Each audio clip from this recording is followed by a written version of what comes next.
Part 1. Rabbi Yosef becomes a chassid of the Alter Rebbe.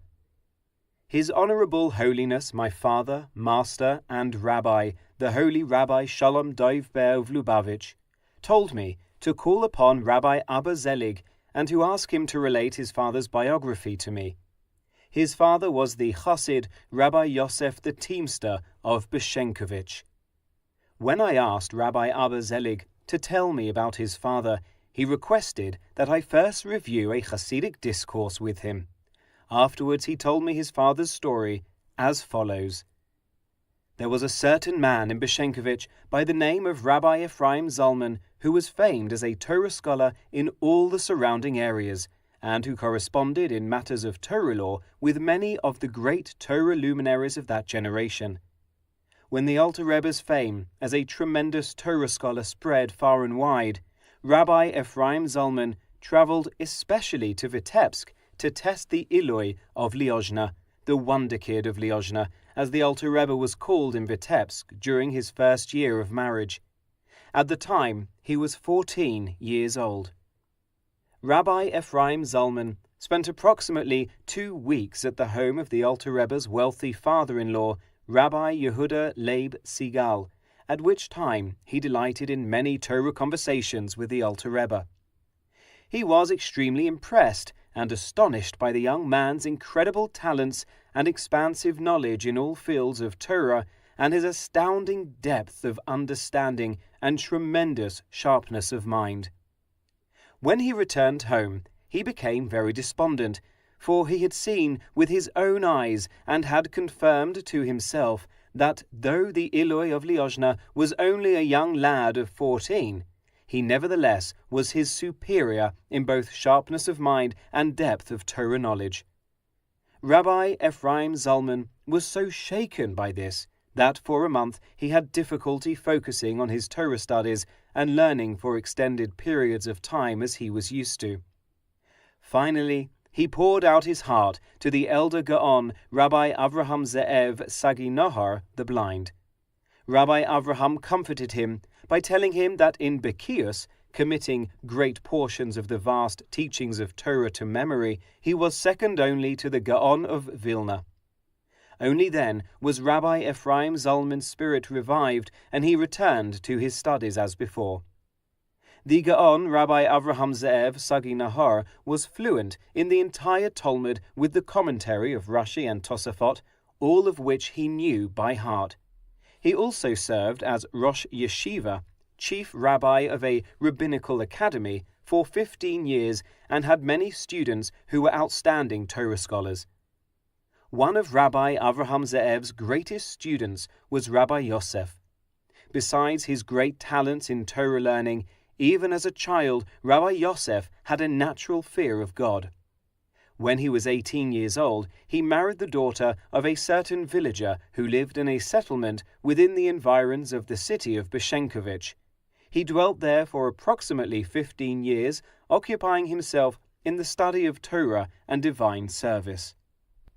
Now, it once happened that a certain traveler, who turned out to be a great Torah scholar, stayed in their settlement. Rabbi Yosef was overjoyed with the guest and delighted in the many Torah conversations he had with him. Since it was the winter month of Cheshvan, and because of the heavy rains, travel on the roads was very difficult.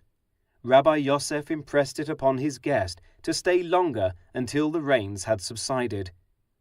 In one of their conversations, Rabbi Yosef heard from his guest that he had received most of his Torah insights from the Maggid of Liozna, the preacher of Liozna. This was the title that the Alter Rebbe was called by at the time. These words penetrated his heart, and he resolved that next time he goes to town, he will inquire as to the whereabouts of the city of Liozna. He intended to go there to meet the Maggid and to personally hear Torah insights from him. However, 3 years passed, and Rabbi Yosef still had not gone to visit the Maggid of Liozna. It once happened, however, that he attended a gathering of Torah scholars in which the Gaon, Rabbi Ephraim Zalman, lectured on a very difficult section of the Talmud. In the course of his speech, Rabbi Ephraim Zalman mentioned that 14 years previously, in the year 1763, he had met the Eloi of Liozna, the Wonder Kid of Liozna, when he was still residing at the home of Rabbi Yehuda Leib Sigal, his father-in-law. He mentioned that while there he delighted in many Torah conversations with him, and that the Eloi had explained several comments of the Ravad on the Mishnah Torah of the Rambam, Maimonides. Since the sages stated that whoever quotes a teaching in the name of the person he heard it from brings redemption to the world, Rabbi Ephraim Zalman related some of the teachings he had heard from the Alter Rebbe and explained the tremendous depth of insight and sharpness of intellect in these teachings. These words penetrated Rabbi Yosef's heart, and he resolved to visit the Alter Rebbe in Liozna without delay. This was in the summer of 1777. Rabbi Yosef stayed in Liozna for a year. He then returned home and immersed himself in the study of Torah and divine service according to the instructions of the Alter Rebbe. 20 years passed in this manner, during which time Rabbi Yosef would travel to visit the Alter Rebbe every 2 or 3 years. In the year 1801, Rabbi Yosef became a widower.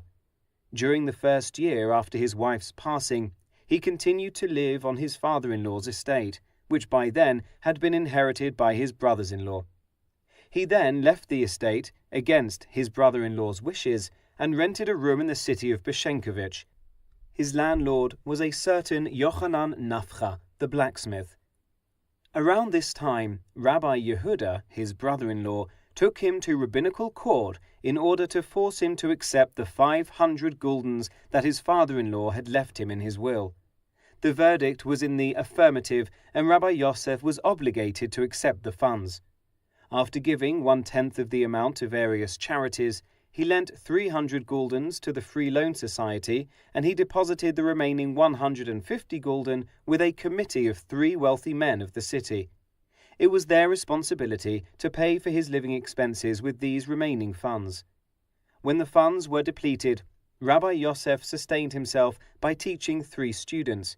He ate in the homes of their parents using a rotation system of 2 months in each home. Rabbi Yosef visited the city of Liadi, where the Alter Rebbe now resided, in the year 5564, 1804. When he entered the Alter Rebbe's study for a private audience, the Rebbe asked him if he knew the 6 orders of the Mishnah perfectly by heart. Rabbi Yosef answered in the affirmative, and that, amongst other things, he was accustomed to reviewing the entire 6 orders of the Mishnah once a month. The Alter Rebbe answered, "Mishnah has the same letters as neshama, soul. You will marry a woman who has children from a previous marriage. She will give birth to a son for you. Hashem, blessed be He, will give you long life. For the good of your soul, it is better for you to be a teamster, a wagon driver, than to take a rabbinical post."